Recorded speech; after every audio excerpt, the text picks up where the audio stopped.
Dans cette section, nous allons discuter de quelques situations particulières, c'est-à-dire les stratégies pour les personnes vivant seules, les précautions à prendre entourant l'activité physique, l'hypoglycémie au volant, comment la prévenir et comment la traiter, et enfin quoi faire si vous décidez de consommer de l'alcool. Une personne diabétique vivant seule peut demander à un parent ou à un ami de l'appeler à tous les jours au même moment de la journée. Si la personne diabétique n'est pas en mesure de répondre à l'appel, c'est signe que quelque chose est arrivé. Dans le même ordre d'idée, on peut demander à un voisin de respecter un certain code, par exemple allumer une lumière à un certain moment de la journée. Encore une fois, si le code n'est pas fait au moment convenu, c'est signe que quelque chose ne va pas. Il existe dans plusieurs municipalités le programme PAIR. C'est un service d'appel automatisé. Si l'abonné ne répond pas après un certain nombre d'essais, ce sont les secours qui seront envoyés. Enfin, il existe des systèmes de télésurveillance liés à un bouton sur une chaîne ou une montre. Ceci peut rassurer une personne diabétique vivant seule. La prochaine situation particulière est l'activité physique. L'activité physique a généralement un effet hypoglycémiant, en particulier chez les personnes qui utilisent de l'insuline ou un sécrétagogue de l'insuline. L'effet hypoglycémiant peut durer jusqu'à 24 heures après la fin de l'activité physique. Pour éviter les effets indésirables, voici quelques conseils. Mesurez votre glycémie avant, pendant et après l'activité physique. Évitez de faire l'activité physique au moment du pic d'action de votre insuline, en particulier si vous commencez un nouveau programme d'exercice. Injectez votre insuline dans une région qui ne sera pas sollicitée, par exemple dans les bras si vous comptez faire du vélo ou à l'inverse dans les cuisses si vous allez faire de la musculation impliquant le haut du corps. Évitez de consommer de l'alcool avant, pendant et dans les heures qui suivent l'activité physique. Si une hypoglycémie survenait pendant l'activité physique, il faut arrêter et tout de suite traiter cette hypoglycémie. On ne recommence l'activité physique uniquement lorsque la glycémie a remonté au-dessus de 4 mmol par litre. Maintenant, une situation sérieuse et peut-être trop peu discutée, l'hypoglycémie au volant. Il est prudent pour les personnes diabétiques de mesurer sa glycémie avant de prendre le volant, puis aux 4 heures lors des plus longs voyages. On ne devrait pas conduire si la glycémie est en dessous de 5 mmol par litre. Si la glycémie est entre 4 et 5 mmol par litre, on devrait la traiter comme si c'était une hypoglycémie avant de prendre le volant. Conservez dans votre véhicule des aliments non périssables comme des fruits séchés, des craquelins ou des barres de céréales.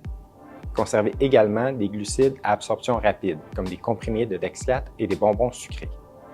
Une fois au volant, si des symptômes d'hypoglycémie se font ressentir, arrêtez-vous immédiatement. Mesurez votre glycémie et s'il s'agit bel et bien d'une hypoglycémie, il faut la traiter tout de suite. Attendez ensuite 45 à 60 minutes jusqu'à ce que la glycémie se soit stabilisée avant de reprendre le volant, puis prenez des collations aux 2 heures pour éviter d'autres hypoglycémies. Faisons ici le point sur l'alcool. L'alcool est considéré comme une substance toxique par le foie. L'alcool est donc métabolisé de façon prioritaire. Pendant ce temps, le foie ne peut pas jouer son rôle de libération des réserves de glycogène ni de création de glucose via la néoglucogenèse. Plus la quantité d'alcool consommée est importante, plus le temps requis pour le métaboliser sera long. Pendant ce temps, la personne diabétique doit compter sur ses apports alimentaires en glucides pour maintenir sa glycémie. Les périodes les plus à risque d'hypoglycémie sont donc les périodes pendant lesquelles la personne est à jeun pour une longue période, par exemple pendant la nuit.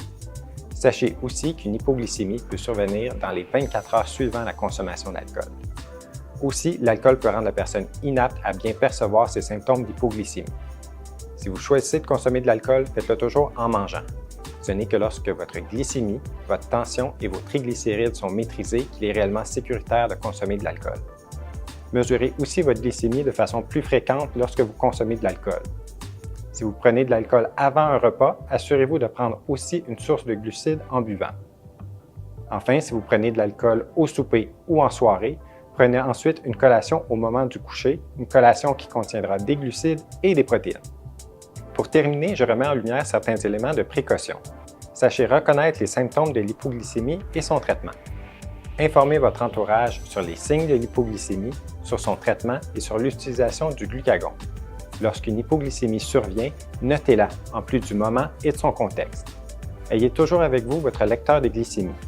Mesurez plus souvent votre glycémie lors des situations à risque, c'est-à-dire au moment du pic d'action de votre insuline, avant de prendre le volant, avant, pendant et après l'activité physique, lorsque vous consommez de l'alcool, lorsqu'une nouvelle médication est introduite et chaque fois que vous ressentez des symptômes. Si une hypoglycémie survient, notez-la, en plus du moment et du contexte. Pour éviter les hypoglycémies, il est recommandé de suivre tous les éléments de son plan de traitement. Prenez vos médicaments anti-hyperglycémiants ou votre insuline tel que prescrit et suivez votre plan d'alimentation. Enfin, il peut être prudent de porter une identification mentionnant le diabète, par exemple un bracelet ou votre carte de membre de Diabète Québec. L'hypoglycémie fait partie de la réalité de la majorité des personnes diabétiques. On peut prendre tous les moyens pour prévenir l'hypoglycémie et il faut aussi être prêt à en traiter une à n'importe quel moment. Il faut s'y préparer avant qu'elle ne survienne. Il faut aussi, et c'est très important, en discuter dans son entourage. Et pas seulement à votre famille proche, mais également à vos amis et à vos collègues de travail, parce que si une hypoglycémie grave survient, ce sont eux qui devront vous traiter. Cette activité éducative a été rendue possible grâce à un soutien financier de Roche Soins du diabète, une division de Hoffmann-La Roche Limitée.